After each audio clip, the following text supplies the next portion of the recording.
Nah, pemirsa, berbicara mengenai pembelajaran jarak jauh, ada peristiwa memprihatinkan terjadi di Kabupaten Garut, Jawa Barat. Di tengah pandemi COVID-19, seorang ayah terpaksa mencuri ponsel untuk kebutuhan belajar daring sang anak. Pelaku mengaku terpaksa mencuri handphone karena tidak memiliki biaya untuk membeli handphone agar anaknya bisa mengikuti sekolah dari rumah. Korban yang mencari tahu pelaku melalui aplikasi pelacak ponsel akhirnya berhasil menemukan pelaku yang tengah berada di tempat tinggalnya. Namun korban akhirnya memaafkan pelaku karena saat mendatangi rumahnya, anak pelaku tengah belajar online menggunakan ponsel tersebut. Mengetahui peristiwa memprihatinkan ini, sejumlah jaksa di Garut membantu sang anak dalam proses belajar secara daring dengan memberikan 1 buah handphone serta bantuan lainnya. Untuk pembayaran per bulannya berapa setiap bulannya? Dan untuk mengetahui kisah selengkapnya dari peristiwa yang memprihatinkan ini, kita sudah terhubung melalui sambungan Skype dengan Bapak Sugeng Haryadi, Kepala Kejaksaan Negeri Garut. Selamat sore, Pak Sugeng. Selamat sore, Mbak Naila. Pak Sugeng, awal mulanya mengetahui peristiwa ini dari mana dan kabarnya korban sempat melapor ya, Pak? Betul, Mbak Naila. Awalnya saya mendapatkan informasi ini pada waktu itu hari Selasa.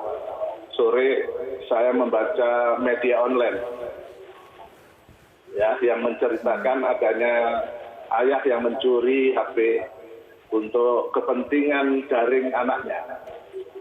Nah, begitu jam 5 sore saya perintahkan Pak Kasibidum saya untuk menelisik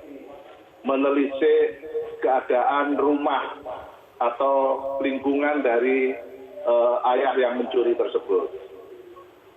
Sekitar jam 6:30 malam, itu Kasibidum saya melaporkan bahwa keadaannya sangat memprihatinkan. Jadi dia yang bersangkutan, yaitu bapak yang mencuri HP itu tinggal di sebuah gubuk atau rumah, tepatnya rumah yang kecil, sekitar 3 kali 2 meter persegi, ya nggak terlalu lebar, yang dihuni oleh 5 orang, yaitu 2 orang tua, 1 orang tua, sama 3 orang anak. Nah, pada waktu itu saya langsung perintahkan kepada Pak Kasibidum saya untuk melakukan pendekatan kepada kedua orang tua itu. Awalnya mereka ketakutan. Mereka ketakutan juga. Oke, Pak. Waktu itu ada berapa tim dari Kejaksaan Negeri Garut yang berkunjung ke sana? Pada waktu malam itu kami perintahkan 2 orang jaksa untuk meneliti keadaan rumah yang bersangkutan.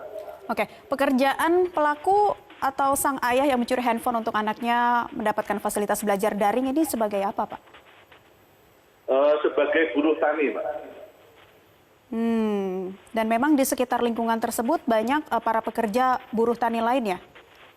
Betul, atau seperti apa? Jadi rumahnya itu kurang lebih masuk dalam lorong kecil, gang itu kecil sekali yang cukup untuk 1 orang. Kalau kita berpapasan itu harus berhenti salah satu.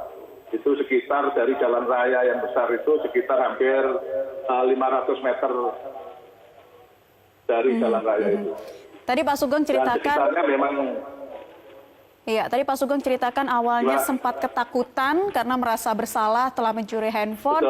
Namun akhirnya luapan emosi atau apa yang disampaikan oleh pelaku terhadap rekan-rekan jaksa yang membantu langsung untuk memberikan fasilitas berupa handphone dan ada juga bantuan lainnya ya Pak, bisa diceritakan? Iya, pada waktu itu tim saya, yaitu para jaksa saya, begitu memberikan pemahaman-pemahaman yang mana didampingi oleh warga sekitar juga yang pada waktu itu dengan pakai bahasa Sunda menerangkan bahwa kedatangan kita untuk meneliti, bukan untuk menindak yang bersangkutan. Maka dengan sangat terharu pada waktu itu tim saya juga melaporkan bahwa anaknya yang perempuan yang bernama S itu lagi belajar juga, lagi belajar.